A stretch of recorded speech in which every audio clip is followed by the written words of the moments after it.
అప్పుడున్న ప్రభుత్వం చేయాలంటే ప్రధానమంత్రి గారు ఎన్నిసార్లు వచ్చారు, ఎన్ని సభల్లో ప్రధానమంత్రి గారు గౌరవించామని తెలుసుకుని మాట్లాడారు.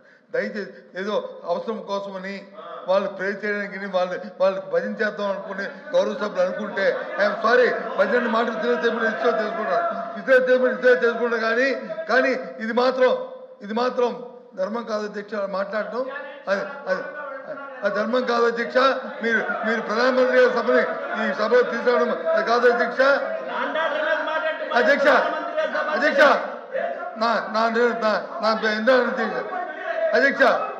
అధ్యక్ష వీళ్ళు అబద్ధ కల్పనలు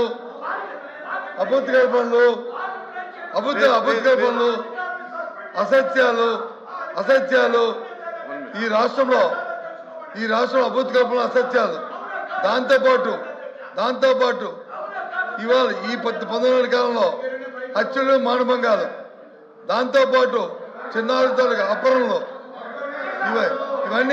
ఇవన్నీ చేస్తుంది ఈ దుర్మార్గం చేస్తుంది ఈ ప్రభుత్వ తాలూకా లక్ష్యానికి. వాళ్ళకి వచ్చి కొత్త పెరుగుతున్న ఈ కూటమి తాలూకా పెద్ద తాలూకా కారణానికి అది రాష్ట్రంలో శాంతి భద్రతలు లేవధ్యక్ష.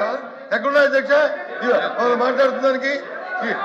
ఇటువంటి సభలో వీళ్ళతో వచ్చి సత్యరావు అధ్యక్ష వాళ్ళు వచ్చి మాట్లాడుతున్నారు కాబట్టి వాళ్ళని వచ్చి ఈ రాష్ట్ర ప్రజలు చూస్తారు అధ్యక్ష. ఈ టీవీ ద్వారా వాళ్ళు చేస్తున్న దురాధిగతాలు, వాళ్ళు చేస్తున్న అన్యాయాలు, జరుగుతున్న అన్యాయాలు, ఈ కార్యక్రమాలు కాబట్టి దీనికి నిరసనగా మేము వాకౌట్ చేస్తాం అధ్యక్ష. విషయం మాట్లాడుకున్నాం అధ్యక్ష. ఇంకా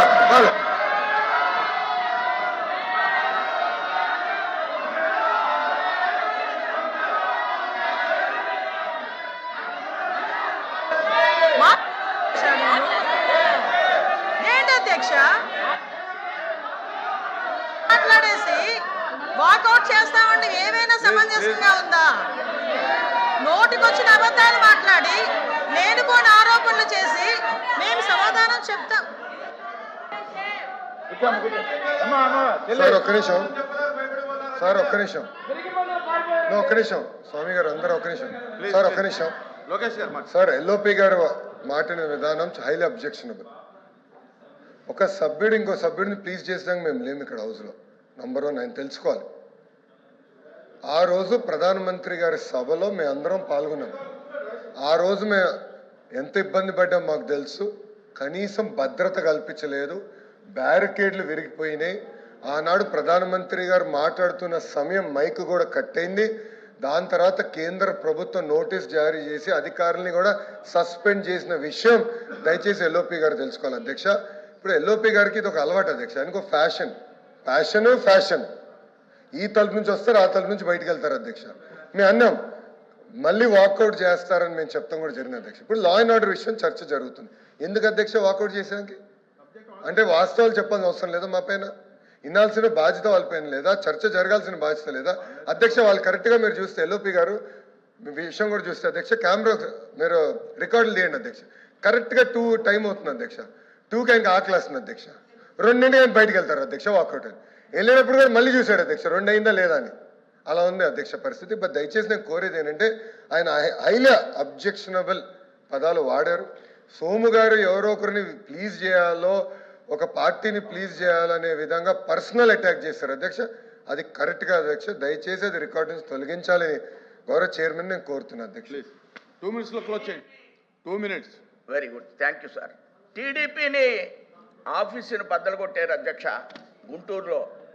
అప్పుడు నేను రాష్ట్ర అధ్యక్షుడిగా ఉన్నాను, ఖండించాను అధ్యక్ష. ఇప్పుడు ఈవేళ ఉన్న అగ్రికల్చర్ మినిస్టర్ గారిని తెల్లవారుజాము 4 గంటలకు వెళ్ళి పోలీసులు గోడలు దూకేస్తున్నారు. దూకేసి ఉదయమే అరెస్ట్ చేశాడు. ఆయన జైల్లో ఉన్నారా అధ్యక్ష? సీఎం గారు జైల్లో ఉన్నారా అధ్యక్ష? ఎంతకాలం ఉంటారు? మీరు చేసిన విద్యలన్నీ మీరు చేసేశారు. చేసి ఇప్పుడు ఏదైనా జరిగితే అదేదో కొంపు మునిగిపోయిందని, ఇదేదో కొత్త విధానం అని చెప్పిన మాట వినడానికి చాలా ఇబ్బందులు పడిపోయి మీరు చాలా చక్కగా పరిపాలించినట్లు 5 ఏళ్ళు మీరు ఏం చేశారు ఎవరికి తెలియదా?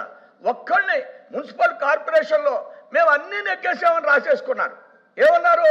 మేము అన్నీ నెగ్గేసాం, కార్పొరేషన్ నెగ్గేసాం, లోకల్ బాడీస్ నెగ్గేసాం, అన్నీ నెగ్గేసామన్నారు. మరి ఎందుకు ఓడిపోయారు అధ్యక్ష?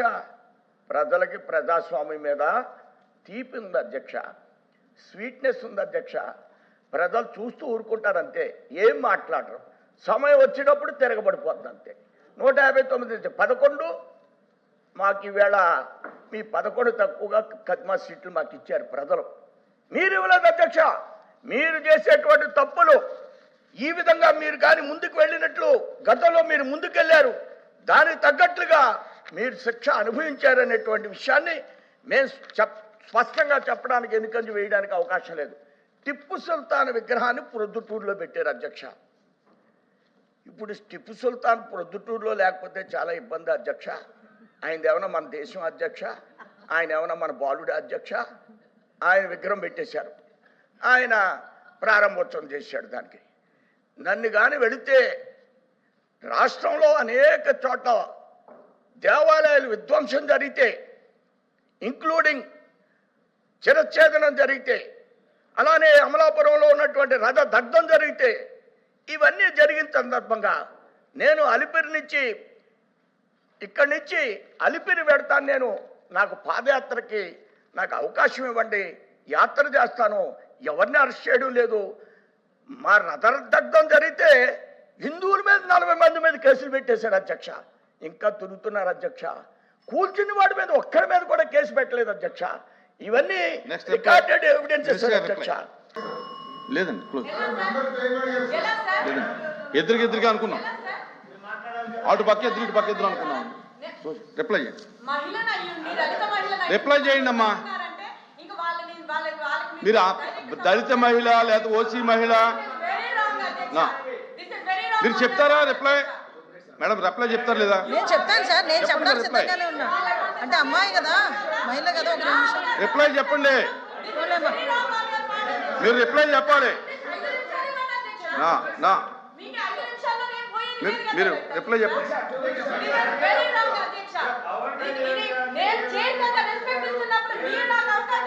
మేడం రాంగ్,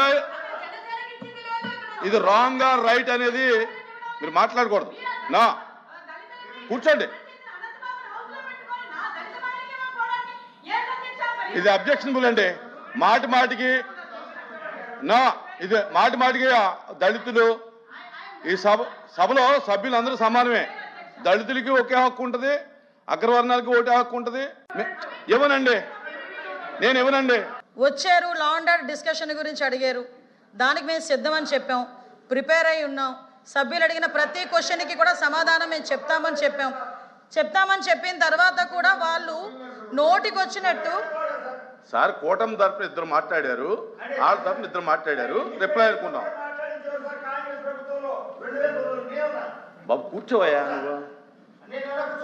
నువ్వు ఒరిజినల్ జనసేనలో ఉన్నావు. కూర్చో కూర్చో కూర్చో కూర్చో కూర్చో కూర్చో. నాకు తెలుసు నువ్వు వైసీపీ. సరే కాను కూర్చో రమణ బాబు, కూర్చో రమణ, కూర్చో.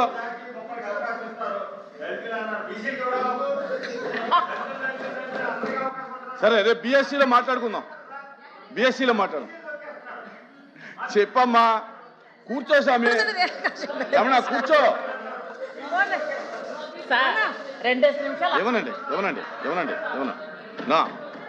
ఇవ్వనండి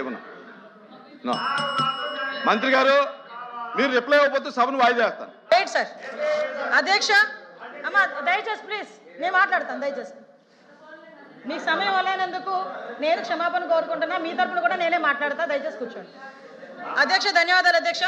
కాకపోతే అధ్యక్ష ఇది చాలా సీరియస్ ఇష్యూ అధ్యక్ష, ఒక లా అండ్ ఆర్డర్ ఇష్యూ గురించి. ప్లీజ్ అమ్మా,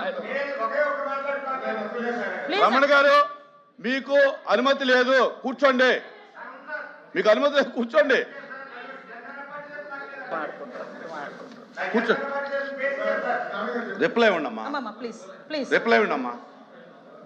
అధ్యక్ష ఇప్పుడు లా అండ్ ఆర్డర్ గురించి షార్ట్ డిస్కషన్ అడిగింది కూడా అందరూ కలిపి బీఎస్సీలో తీసుకున్న నిర్ణయం. అన్నా ప్లీజ్ అన్నా, ప్లీజ్ నా మాట ప్లీజ్ అన్నా. బీఎస్సీలో నిర్ణయం తీసుకుని ఆ సభ్యులు కూడా ప్రిపేర్ అయ్యి ఏదో మాట్లాడదామని వచ్చి ఉన్నారు. ఇక్కడ మా సభ్యులు కూడా ప్రిపేర్ అయ్యి మాట్లాడారు. నేను కూడా ప్రభుత్వం తరపున రిప్లై ఇవ్వడానికి సిద్ధంగా ఉన్నానని చెప్పేసి నేను కూడా చెప్పడం జరిగింది. ప్రతి ఒక్కరికి కూడా ఈ కాపీని కూడా మేము సర్వ్ చేయడం జరిగింది. నేను వాళ్ళు మాట్లాడుతున్నప్పుడే మిమ్మల్ని ఒక అప్పీల్ అడిగాను అధ్యక్ష.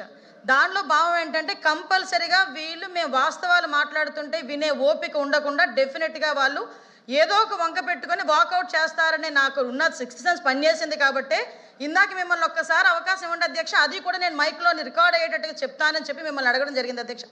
అదే జరిగింది అధ్యక్ష. ఏ వంక లేనో తప్పు దయచేసి క్షమించాలి, ఈ ఓడు ఉపయోగించవచ్చో లేదో తెలీదు. ఏ వంక లేకపోతే డొంకబట్టి గేడ్చారట కొంతమంది. కానీ పరిస్థితి ఎలా ఉంది అధ్యక్ష, ఈరోజు సోము వీర్రాజు గారు ఏదో మాట్లాడితే ప్రధానమంత్రి గారి టూర్ గురించి దాన్ని బేస్ చేసుకొని ఈరోజు వీళ్ళు వాకౌట్ చేసే పరిస్థితి వచ్చిందంటే లా అండ్ ఆర్డర్ మీద మేము మాట్లాడితే విని తట్టుకోలేని పరిస్థితి వాళ్ళకు ఉందా అధ్యక్ష? దానికో సమాధానం చెప్పాలి. వాళ్ళు వాకౌట్ చేశారంటేనే దాని అర్థం అధ్యక్ష. ఈ రోజు సుమారుగా 6% క్రైమ్ రేట్ తగ్గించామని మేము గర్వంగా చెప్తూ ఉంటే ఇష్టానుసారంగా అక్కడ కూర్చొని వెబ్సైట్ పనిచేయట్లేదు 112 కింద టైంలో వచ్చింది, వాటన్నిటికీ నేను సమాధానం పెట్టుకున్నాను అధ్యక్ష. అవన్నీ విని ఓపిక ఉండాలి. లేనిపోయిన ఆరోపణలు వేస్తాడు ఒక సభ్యుడు వచ్చి ఏదేదో ఎవరి గురించో మాట్లాడి ఆ డబ్బులందిని ఈ డబ్బులందిని అని ఏది పడితే అది మాట్లాడేస్తే విని ఊరుకోవడానికి అధ్యక్ష ఈరోజు ప్రభుత్వం ఉంది. ఈరోజు గవర్నమెంట్ మేము ఒకటి ఎన్డీఏ గవర్నమెంట్ బయటకు వచ్చిన తర్వాత ఒక విషయం చెప్పి నేను స్టార్ట్ చేశాను అధ్యక్ష. మాట్లాడితే ఆ సభ్యుల్లో చాలామంది రెడ్ బుక్ అన్నారు. ఎస్, నేను రెడ్ బుక్కి కన్ఫైన్ ఉన్నా. మా లోకేష్ బాబు గారు ప్రతిపక్షంలో ఉండేటప్పుడు యువగలం పాదయాత్ర సందర్భంగా ప్రతి మీటింగ్లో కూడా తీసుకెళ్లి రెడ్ బుక్ చూపించారు. ఆ రెడ్ బుక్ చూసి నమ్మారు కాబట్టి 164 సీట్లు మా ఎన్డీఏ గవర్నమెంట్కి వచ్చింది అధ్యక్ష. ఆ రోజు శాంతి భద్రతలు కాపాడుతాం నమ్మకం మా ఎన్డీఏ కూటమి సభ్యుల మీద ప్రజలకు ఉంది. ఆ రెడ్ బుక్ ద్వారానే అన్యాయం చేసిన ప్రతి ఒక్కరిని శిక్షిస్తామని ప్రజలు నమ్మున్నారు. ఆ రెడ్ బుక్ ద్వారానే ఎవరైతే అన్యాయాలు చేశారో వాళ్ళందరినీ